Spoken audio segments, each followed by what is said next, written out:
Good morning friends. Lecture number 17 માં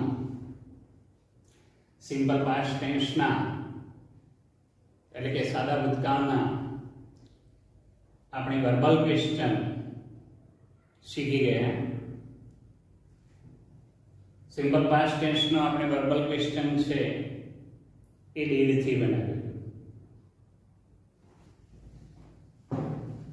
revision करी लीजिए तो the bird flu over my head.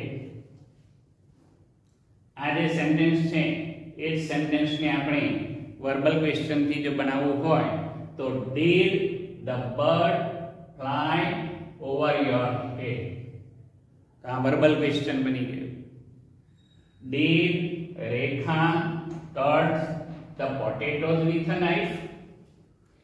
did Ramesh give her a pen? Did he go to the station with his sister? Did Ashok stand at the booking window at 7 o'clock? Did Neela eat 2 apples? Did the thirsty man drink water? Did the carpenter make a chair last week? Did Urvi win the first prize last year? Did Suresh post the letter? Did your father have 2 cups of tea this morning? Did the cat drink much milk? Did Mukesh resign from his job? तो मित्रों આપણે આજે ગઈકાલે verbal question જે શીખી ગયા એનું મેં અહીંયા પુનરાવર્તન કરી લીધું. અને આજે મિત્રો હવે જેમ સિમ્પલ પ્રેઝન્ટ ટેન્સમાં આપણે WH ક્વેશ્ચન એટલે કે WH થી શરૂ થતા જે પ્રશ્નો શીખી ગયેલા એ જ પ્રશ્નો મિત્રો દરેક કાળમાં શીખવાના હોય છે, પરંતુ એમાં થોડોક ફેરફાર થતો હોય છે. હુ એટલે કોણ, વોટ એટલે શું, whom એટલે કોને, when એટલે ક્યારે, where એટલે ક્યાં, why એટલે શા માટે, how many એટલે કેટલા અને how much એટલે કેટલું. આપણે જોઈ ગયા હતા. પણ હવે અહીંયા સિમ્પલ પાસ્ટ ટેન્સ માં થોડોક આપણે ફેરફાર થાય છે. અને WH ક્વેશ્ચન એટલા માટે ગયા કે એની શરૂઆત છે આ WH થી થાય છે. તો અગાઉના લેક્ચરમાં જે પ્રમાણે જોયા કે who થી પ્રશ્ન પૂછવાથી આપણને નામ જાણવા મળે છે, what થી પ્રશ્ન પૂછવાથી આપણને માહિતી જાણવા મળે છે, whom થી પ્રશ્ન પૂછવાથી આપણને ઇનડાયરેક્ટ ઓબ્જેક્ટ જાણવા મળે છે, when થી પ્રશ્ન પૂછવાથી આપણને સમય જાણવા મળે છે, where થી પ્રશ્ન પૂછવાથી આપણને સ્થળ જાણવા મળે છે, why થી પ્રશ્ન પૂછવાથી ક્રિયાનું કારણ જાણવા મળે છે, how many થી પ્રશ્ન પૂછવાથી સંખ્યા જાણવા મળે છે અને how much થી પ્રશ્ન પૂછવાથી આપણને જથ્થો જાણવા મળે છે. તો આ એક્સટ્રેક્ટ ની અંદર મિત્રો જે પેરેગ્રાફ આપેલો હશે અને એ પેરેગ્રાફની નીચે WH ક્વેશ્ચન થી પ્રશ્ન પૂછાયેલા હશે ત્યારે આપણે પેરેગ્રાફમાંથી આપણે શોધી અને જવાબ લખવાનો છે. જ્યારે અહીંયા મેં જે સેન્ટેન્સીસ લખ્યા છે એ સેન્ટેન્સીસ માંથી આપણે જેનાથી પ્રશ્ન પૂછીશું એ શબ્દ એ નીકળી જશે. તો આપણે who થી સૌથી પહેલા પ્રશ્ન પૂછીએ કે the bird flew over my head. તો અહીંયા આપણે નામ છે એ નામ નીકળી જાય એટલે કે who flew over your head. માઈનું શું થઈ ગયું મિત્રો? તો અહીંયા આ your થઈ ગયું. who flew over your head. તો આપણી રચના શું બની ગઈ? જેમ સિમ્પલ પ્રેઝન્ટ ટેન્સ માં who s કે es વાળું આપણું મૂળ ક્રિયાપદ આવતું, ત્યાર પછી આપણા અન્ય શબ્દો આવતા. એમ અહીંયા સિમ્પલ પાસ્ટ ટેન્સ માં આપણું અહીંયા V2 છે, આ flew એ V2 છે માટે આપણે V2 નું V2 જ બોલીશું. એટલે who flew over your head. તો આપણે જવાબમાં શું મળશે? the bird flew over your head. તો અહીંયા જવાબમાં આપણને the bird મળ્યું છે. રેખા cut the potatoes with a knife. તો અહીંયા હવે આપણે what થી પ્રશ્ન પૂછવાથી આપણને ડાયરેક્ટ ઓબ્જેક્ટ એટલે કે પ્રધાન કર્મ મળે છે. શું મળે છે મિત્રો? પ્રધાન કર્મ મળે છે. તો હવે આપણે વોટ ની રચના છે જેમ આગળ વોટ પછી સિમ્પલ પ્રેઝન્ટ ટેન્સ માં ડુડ જ હતું એમ અહીંયા પણ આપણે જ્યારે V2 આવે છે ત્યારે આપણે did બોલીશું તો what did રેખા cut હવે જો મિત્રો અહીંયા did આવ્યો તો આગળ આપણે ઇન્ટ્રોગેટિવ જોઈ ગયા વર્બલ ક્વેશ્ચન કે did આવે ત્યારે ક્રિયાપદનું આપણું V1 રહે તો અહીંયા આપણું cut એ મૂળ રૂપ છે cut એ એનું V2 પણ છે માટે cut નું કર તો what did Rekha cut with a knife તો અહીંયા શું આપણને જાણવા મળ્યું છે what થી પ્રશ્ન પૂછવાથી કે what did Rekha cut with a knife તો આપણને અહીંયા જવાબમાં મળ્યો આપણું આ પ્રધાન કર્મ ડાયરેક્ટ ઓબ્જેક્ટ છે એ ધ પોટેટોઝ મળ્યું છે એટલે what થી પ્રશ્ન પૂછેલો હોય તો આપણે જવાબની અંદર શું આપવાનું છે ડાયરેક્ટ ઓબ્જેક્ટ આપવાનો what did Rekha cut with a knife તો રેખા હવે જ્યારે જવાબ આપીએ છીએ ત્યારે રેખા હવે did નીકળી અને આપણે V2 તો cut નું cut જ રહે તો રેખા cut the potatoes with a knife તો અહીંયા આ what થી પ્રશ્ન પૂછ્યો છે આપણી રચના શું બને છે કે what plus did plus subject plus V1 plus other words અન્ય શબ્દો વધારાના શબ્દો છે Ramesh gave her a pen Ramesh gave her a pen હવે આપણે whom એટલે કોને રમેશે કે છે તેને પેન આપી તો કોને પેન આપી તો કોનેથી પ્રશ્ન પૂછવાથી આપણને અહીંયા આ ઇનડાયરેક્ટ ઓબ્જેક્ટ મળી ગયો કે I knew me you knew you he knew him she knew her it knew it we knew us they knew them તો આ કર્મ વિભક્તિના રૂપો અથવા તો પછી અહીંયા શું હશે એ નામ હશે તો whom થી પ્રશ્ન પૂછવાથી આપણને ઇનડાયરેક્ટ ઓબ્જેક્ટ મળે છે તો પ્રશ્ન શું થશે કે whom did Ramesh give a pen whom did Ramesh give a pen રમેશે કોને પેન આપી તો હવે આપણે જવાબમાં Ramesh gave her a pen આપણને જવાબ શું મળે છે અહીંયા ઇનડાયરેક્ટ ઓબ્જેક્ટ મળે છે her he went to the station with his sister he went to the station with his sister તો આગળ કહીએ વેરથી પ્રશ્ન પૂછવાથી આપણને શું જાણવા મળે છે સ્થળ શું જાણવા મળે છે સ્થળ ક્રિયાનું સ્થળ જાણવા મળે છે તો અહીંયા આપણે હવે પ્રશ્ન પૂછીએ he went to the station with his sister તો વેરથી પ્રશ્ન શું થયો કે where did he go ચાલો અહીંયા આ બેંકનું શું બની ગયું મિત્રો go અહીંયા આપણે જોઈ ગયા એમ અહીંયા did આવ્યો એટલે આ give નું શું બની ગયું give બની ગયું છે અને આ cut નો cut જ રહે છે તો where did he go with his sister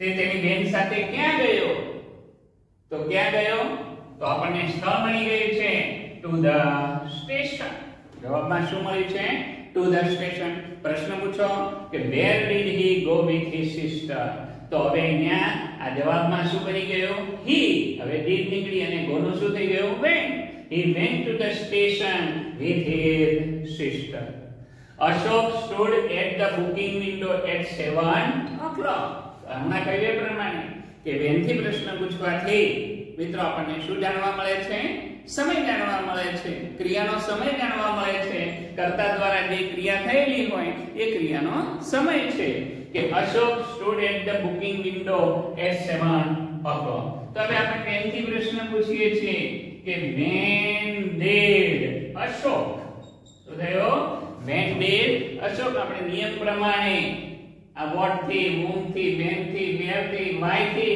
જ્યારે પ્રશ્ન પૂછવામાં આવે ત્યારે સિમ્પલ પાસ્ટ ટેન્સ નું ક્રિયાપદ હોવાના કારણે V2 હોવાના કારણે આપણે શું બોલીએ છીએ did બોલીએ છીએ તો when did Ashok stand જો મિત્રો આ શબ્દ શું થઈ ગયું અહીંયા stand તો when did Ashok stand at the booking window તો અહીંયા શું નીકળી રહ્યું મિત્રો? અહીંયા ક્રિયાનો સમય h7 o'clock નીકળી રહ્યો. તો આપણે જ્યારે બેનથી પ્રશ્ન પૂછેલો હશે ત્યારે આપણે સમય આપીશું કે when did Ashok stand at the booking window? તો જવાબ શું થશે કે Ashok stood. જેમ did નીકળી ગયું તો આપણે stand નો stood થઈ ગયું. Ashok stood at the booking window at 7 o'clock. તો સમય જાણવા મળે છે. Neela ate 2 apples. તો હવે આપણે આને શાનાથી પ્રશ્ન પૂછીશું? how many. તો how many થી પ્રશ્ન પૂછીએ ત્યારે આપણને શું જાણવા મળે છે? સંખ્યા જાણવા મળે છે. સિમ્પલ પ્રેઝન્ટ ટેન્સ માં શીખીને આવ્યા do અને does મૂકતા હતા, અહીંયા did. હવે બધા ટેન્સ ની અંદર મિત્રો આ ધ્યાનમાં રાખવાનું છે. તો Neela ate 2 apples. તો how many પછી બહુવચન નામ. તો બહુવચન નામ કયું છે? apples. How many apples did Neela eat? Neela eat. How many apples did Neela eat? Neela એ કેટલા સફરજન ખાધા? તો અહીંયા આપણને હવે શું જાણવા મળશે? how many થી સંખ્યા. તો Neela ate. જેમ અહીંયા did નીકળી ગયો તો eat નું શું થઈ ગયું મિત્રો? ate. તો Neela ate 2 apples. Neela એ 2 સફરજન ખાધા. Radha wrote 2 exercise. Radha એ 2 exercise લખી. How many exercise did Radha write? Ganesh ate 10 laddus. Ganesh એ 10 લાડવા ખાધા. તો how many laddus did Ganesh eat? તો આમ મિત્રો પ્રેક્ટિસ કરવી પડે. how many થી એક સેન્ટેન્સ થી આપણને ન આવડે, અનેક સેન્ટેન્સીસ આપણે આપણી આજુબાજુ ચો તરફ જોઈ અને પછી આપણે બનાવી શકીએ છીએ. તો how many apples did Neela eat? The thirsty man drank much water. તો આપણે હવે શાનાથી પ્રશ્ન પૂછવો છે? how much. તરસ્યા માણસે ઘણું પાણી પીધું. તરસ્યા માણસે કેટલું પાણી પીધું? તો how much. તો how much થી આપણને શું જાણવા મળશે? જથ્થો. તો how much પછીનું નામ હંમેશા કેવું હોય? એકવચન. જ્યારે how many પછીનું નામ છે એ આપણું બહુવચનમાં આવે છે. તો how much water. અહીંયા drink એ ભૂતકાળ છે માટે did. how much water did the thirsty man drink? drink નું શું થઈ ગયું મિત્રો? આ drink થઈ ગયું. હવે how much થી પ્રશ્ન પૂછેલો હોય ત્યારે તમારે જથ્થો બતાવતા શબ્દો આપવાના છે કે how much water did the thirsty man drink? તો the thirsty man drank. did નીકળી ગયો એટલે શું થયું? drank much water. I drank 2 cups of tea yesterday. ગઈકાલે મેં 2 કપ ચા પીધી હતી. તો how much tea did you drink? Did you drink? તો આ રીતે મિત્ર પ્રશ્ન પૂછવાના છે. તો how much water did the thirsty man drink? તો આપણને જવાબમાં શું મળે છે? The thirsty man drank much water. એ જ રીતે મિત્રો હવે આગળ sentence number 8. The carpenter made a chair last week. તો આ તો ફરીથી રિવિઝન. અહીંયા આપણે જોઈ ગયા વર્ડ થી પ્રશ્ન. એમ અહીંયા આપણે વર્ડ થી પ્રશ્ન પૂછીએ છીએ ત્યારે આપણે આ ડાયરેક્ટ ઓબ્જેક્ટ નીકળી જશે. સુથારે ગયા અઠવાડિયે ખુરશી બનાવી. સુથારે ગયા અઠવાડિયે શું બનાવ્યું? તો વર્ડ થી પ્રશ્ન પૂછો કે what did the carpenter make? કે એ જો મેડ નું અહીંયા શું થઈ ગયું મિત્રો? make last week. What did the carpenter make last week? એનો જવાબ બોલો હવે કે what did નીકાળી દેવાનો અને what ને જગ્યાએ માહિતી આપી દો કે the carpenter did નીકાળીને make નું મેડ થઈ ગયું. The carpenter made a chair last week. Urvi won the first prize last year. ઉર્વીએ ગયા વર્ષે પ્રથમ ઇનામ મેળવ્યું. તો હવે ક્યારે મેળવ્યું? તો when થી પ્રશ્ન પૂછો મિત્રો કે when did ઉર્વી win? શું થઈ ગયું મિત્રો? અહીંયા જો આ did આ made તો અહીંયા won નું win.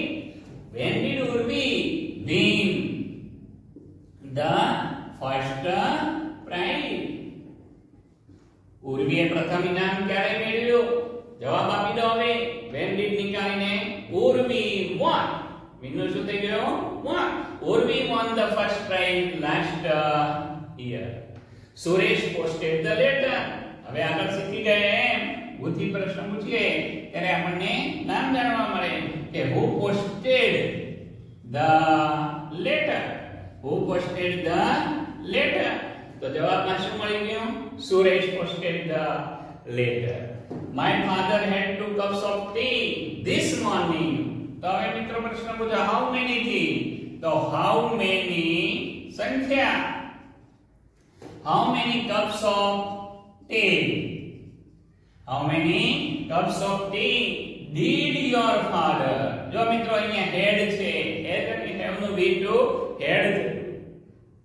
તો how many cups of tea did your father have? મૂળ રૂપ શું થઈ ગયું મિત્રો? have. how many cups of tea did your father have this morning? તો ખાસ ધ્યાનમાં રાખો મિત્રો, જ્યારે અહીંયા did આવે ત્યારે અહીંયા શું થઈ ગયું? have. અને હવે જવાબ આપીએ છીએ ત્યારે યોગનું શું થઈ જશે? my father had 2 cups of tea this morning. the cat drank much milk. ફરીથી how much થી પ્રશ્ન કે how much પછીનું નામ આપણો જથ્થો બતાવનારું હંમેશા એક વચનમાં જ હોય. તો how much milk did the cat drink? how much milk did the cat drink? તો જવાબ બોલો. the cat drank much milk. અરે આપણે અહીંયા બીજું the cat ને બદલે Rita drank much ની જગ્યાએ તમે 5 milligrams 500 grams sorry 500 grams. Rita drank 500 grams milk. બરાબર. તો હવે એને તમે how much milk પછી did બોલી દો. did Rekha drink. Okay. yes. Mukesh resigned from his job. હવે why થી પ્રશ્ન પૂછવાનો છે. તો why did Mukesh resign? Why did Mukesh resign?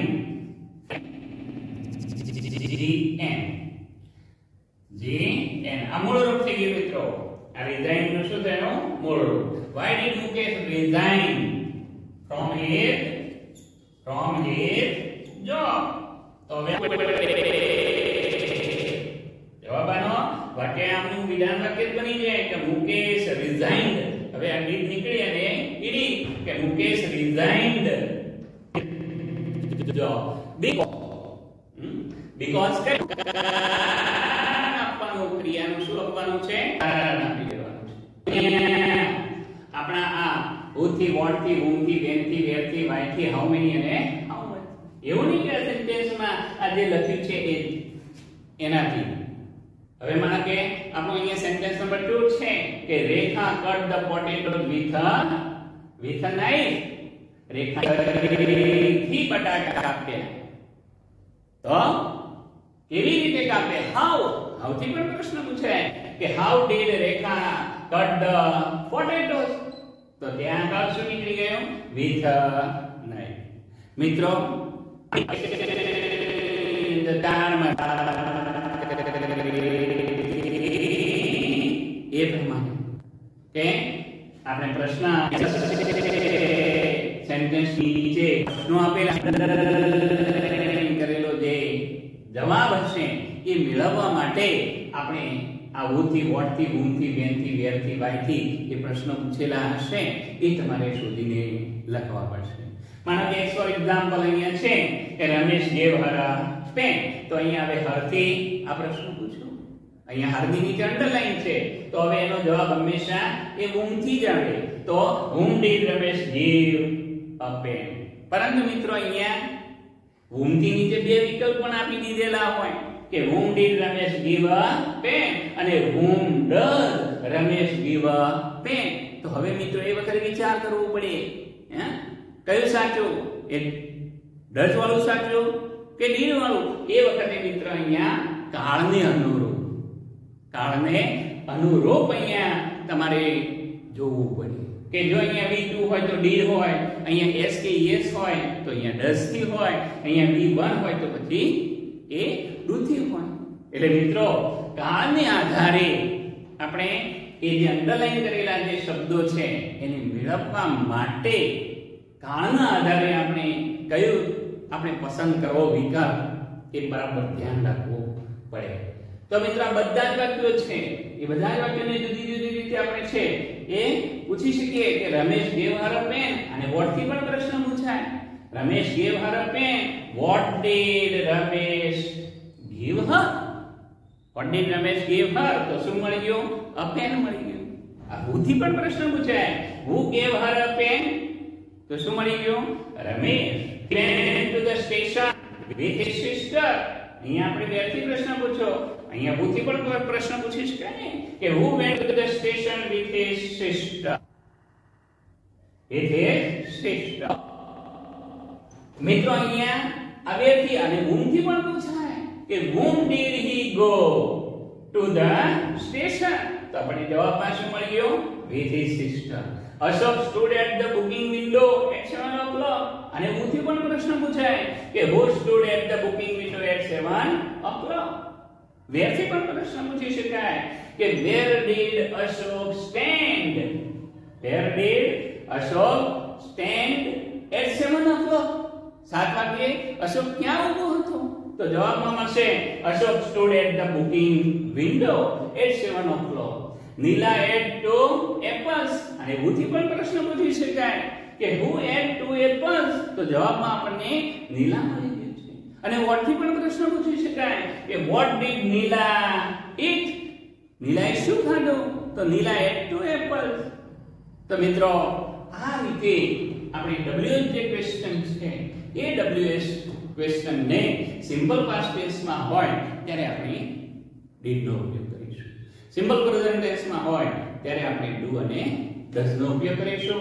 તો મિત્રો આપણા કાળમાં જે પ્રમાણે વાત કરી હતી એ પ્રમાણે આપણે સૌથી પહેલા એસર્ટિવ સેન્ટેન્સ જોઈએ, ત્યાર પછી આપણે નેગેટિવ સેન્ટેન્સ જોઈએ, નેગેટિવ સેન્ટેન્સ પછી આપણે ઇન્ટ્રોગેટિવ માં વર્બલ ક્વેશ્ચન જોઈ ગયા અને આજે આપણે આ સિમ્પલ પાસ્ટ ટેન્સ ના એસર્ટિવ સેન્ટેન્સ ના આપણે આ WH ક્વેશ્ચન જોઈએ. તો દરેક કાળનો મિત્રો આ રીતે આપણે અભ્યાસ કરવો પડે અને પછી જો પ્રેક્ટિસ આ રીતે કરતા રહીએ, બોલતા રહીએ તો આપણો સ્પોકન પણ થયા કરે સાથે સાથે સાથે. બરાબર? પણ આ બધું ક્યારે આવે? મેં તમને વાત કરી હતી LSW. L means listen, speak means બોલવું અને means લખવું. તો આ ક્યારે બની શકે છે? સાંભળો, બોલો અને લખો. તો મિત્રો આ રીતે હવે તમારે છે આપણે રેફરન્સ બુક આપણે આવા વાળી પ્રેક્ટિસ કરીશું. તો અહીંયા આ લેસન ની અંદર આપણે આ WH ક્વેશ્ચન અહીંયા પૂર્ણ થાય છે. સાથે સાથે આપણે સિમ્પલ કે અહીંયા પૂર્ણ થયો. હવે સિમ્પલ પ્રેઝન્ટ ટેન્સ કેવી રીતે ફેરવવું એ આપણને હવે આવડી જાય. પરીક્ષામાં એ પણ પૂછાશે simple present tense into simple past tense. Simple present tense નો જે પેરેગ્રાફ છે એ પણ પૂછાય, એ પણ આવડવો જોઈએ. અને સાથે સાથે મિત્રો આપણે ડાયરેક્ટ અને ઇનડાયરેક્ટ સ્પીચ છે હા એ પણ આપણે એક નિયમ અહીંયા જોઈએ છીએ. સાદો વર્તમાન કાળ તો એ પણ આપણી અહીંયા સાથે સાથે તૈયારી પણ થઈ જાય છે. એટલે કામ બધું અધૂરું છે, આવડવા જોઈએ. કાલ ક્યારે આવડે?